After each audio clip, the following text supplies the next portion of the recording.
Ngayong araw nga ay kukuha tayo ng mga dabong dito sa ating farm para uulamin natin. 6 AM nga kami nagising ngayong araw na to. Maga kami nagising kasi nga napagplanuhan na namin to kagabi na kukuha kami ng ulam ngayong araw na to para masubukan at matikpan din natin yung dabong na andito sa ating farm. Matagal na kasi talaga namin tong plano kaso nga lang hindi namin nagagawa sa sobrang dami namin ginagawa dito. Pinapatanong nga pala ni Norme kung ano ang tawag nito kasi maraming ganito dito sa farm. Straight na pala yung araw na ako nag-over voice kaya humihingi din ng pasensya si Norme. Ako kasi hindi ako nakakatagal pag physikalan na trabaho kasi mabilis lang ako mapagod. So ang nangyayari, si Norme ang gumagawa at ako na lang yung nag-e-edit. Bisita nga muna daw siya dito sa ginawa niyang duyan na bamboo. Matagal-tagal na din na hindi kami nakakatambay dito sa baba kasi nakafocus kami dun sa modern bamboo house natin. Marami na ding mga damo na tumutubo dito. May nakapagsabi nga sa amin na nakakain daw to kaya naman susubukan ni Norme kung ano ba ang lasa. Tung batang to parang hindi takot malason ba. Kitang-kita naman sa mukha niya kung ano ba talaga. Hindi na natin kailangan mag-explain. Sinilip nga muna ni Norme yung bamboo baka daw may ahas. May isang pagkakataon kasi dito na may bumaba dito sa part na to at may nakita na banakon. Dito na part kasi nga ay hindi pa nade-develop. Sa sobrang laki ba naman ng farm natin, 2.5 hectares, hindi kaya uy. Marami tayong plano dito pero hinay-hinay lang talaga. Grabe yung takbo ni Norme kasi nga may nakita na daw siyang dabong dito. Pero pasilip-silip muna siya, baka daw andito yung kalaban niya na banakon. Naku po, dito pa naman galing yun last time. Pagkatapos nga mag-clearing ni Norme ay kumuha na siya agad-agad. Mamay, pwede pa kaya to? Pwede pa yan, May. Hanggang sa hindi pa siya nagiging kawayan, pwede yan. Mahaba naman siya, May. Okay lang yan. Maliit pa rin yung makuha mo dyan. Sabi mo, pwede. Pwede yan, pero sayang kasi magiging kawayan na yan. Doon na lang ka sa maliliit. Ah, so dapat ganito kaliit. Napakaliit din naman. Baka pag ano ko ba may ahas? Takbo talaga kami. Ikaw lang? Oo. May, ayaw ba? Umaga pa ba yaw? O ano? Umaga? Tabi-tabi. Sige na, kuha lang kami ng ulam. Uy. Kati. Kati. Makati Ala, talaga kati eh. pa. Ala! Kato kayo? Doon no, tubig. Huwag na lang. Feeling kulang naman yun ba, oh? Uy, sige yan. Sige, tadtarin mo na lang. Baka may ahas, May. Dali, no? Baka may ahas. Dali! Bilis! Lalala! Lakas! Anong lakas? Ulo, nasugsug.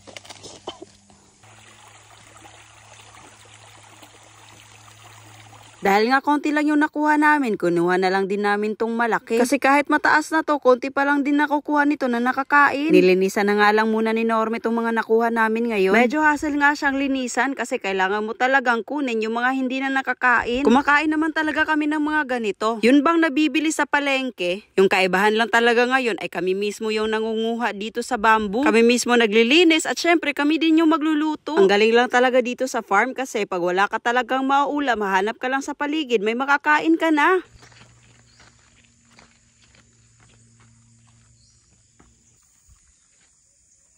Pumunta nga kami dito sa bamboo na malapit sa tab na pinagawa natin. Last time kasi may mga nakita kaming dabong dito. Kaso nasawi kami, may nag-ulam na pala na iba. Marami kasing bamboo dito sa farm natin kaya hanap na lang din tayo sa another na bamboo. May nadagdag nga na 4 sa nakuha natin. Saktong-sakto na talaga to pang ulam. Yummy! Ayan na, namumula na siya dahil sa sobrang kati. Kaya nga. May tanong nga pala ako sa inyo. Kasi 'di ba usually na pagluto dito sa dabong ay may tuno talaga. Aside sa tuno, ano pa ba ibang putahe na pwedeng lutuin dito? Comment naman kayo para masubukan din namin next time. Nakain pa na to dito mga pangga. Ano ko hindi na? Hindi yan. Hindi naman ito makain siguro dito, May. Matigas naman. Ito na lahat na nakuha namin mga pangga. Yan. Hey, let's go. Let's go.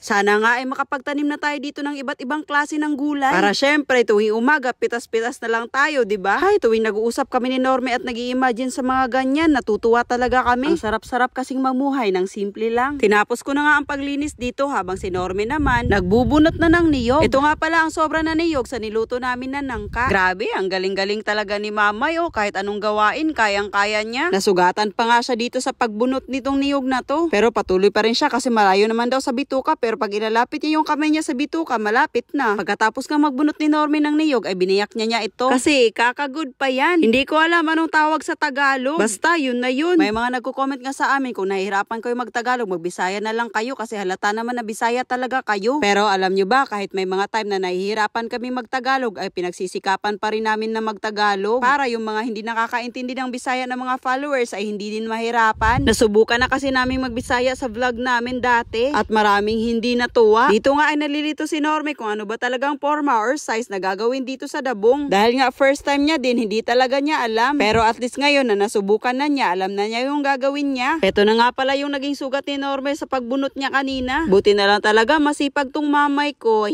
Medyo matagal nga natapos si Normie sa paghiwa-hiwa dito kasi nga maliliit yung kailangan at madami din tong nakuha natin ngayon. Papakuluan pa nga daw tong dabong para daw hindi mapait. Tulad ng buhay mo nung iniwan kanya, Char. Ito na nga yung sinasabi kong pagkagod sa Bisaya. Hindi ko alam kung anong tawag sa inyo. I-comment nyo na lang ha. Ito na kibali yung magsisilbing sabaw ng dabong natin. Habang pinapakuluan nga natin yung dabong, magbe-breakfast muna tayo. Nung natapos nga natin itong pakuluan ay nag-add na tayo ng mga sangkap para sa lulutuin natin ngayon. Isa lang talaga yung wini-wish namin ngayon. Sana nga ay maging masarap yung luto namin. Pinaghalo na nga natin to lahat ng mga sangkap at papakuluan na lang natin. Kasi nga sa pagpapakulo natin kanina parang nasobrahan yung paglata ng dabong natin. After nga ng ilang oras na pag-prepare dito ay titikman na nga ni Normie. First time ko nga din magluto ng ganito. Hindi ko alam kung tama ba yung pagluto ko or hindi. At ito na nga, a moment of truth. Titikman na ni Normie. Huy! At base sa facial expression niya ay okay naman kahit papano yung luto natin. Huy! Yun nga lang, may sinabi siya sa huli.